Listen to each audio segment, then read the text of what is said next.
Hi, welcome to another episode of Hot Takes.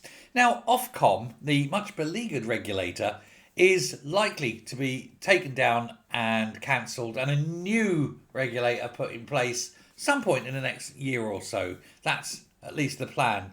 And so you have to wonder why they've hired a new director of communications.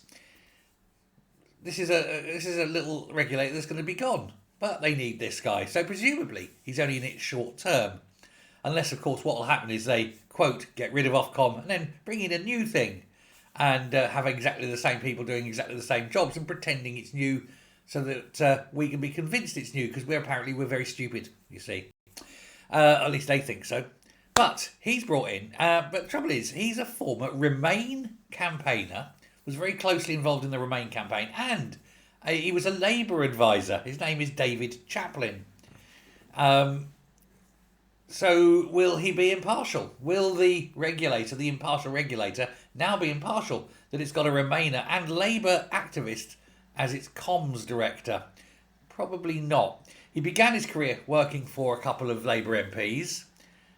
He later became the comms advisor to Douglas Alexander, who's now the Scottish Secretary.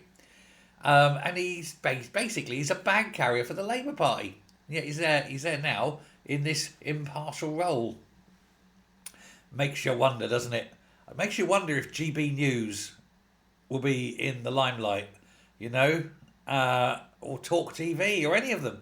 Anything that gives a less than favourable impression of the government could well be falling under the auspices of this organisation now that it's been infiltrated by the fifth columnists of the Labour Party. It's, yeah, he's basically, I think, been brought in to fight anti-government perceptions and biases and anti-Euro perceptions and biases in the free press, who are free, of course, to have these their views. They're free to have their views, but the government don't like them expressing those views. That's why I think he's been brought in.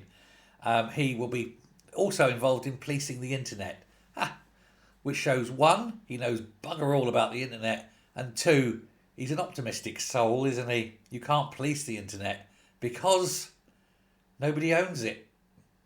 You might be able to police the bit of the internet that goes through your country, but you know what a VPN can do, don't you? And you have to just put it through an onion router.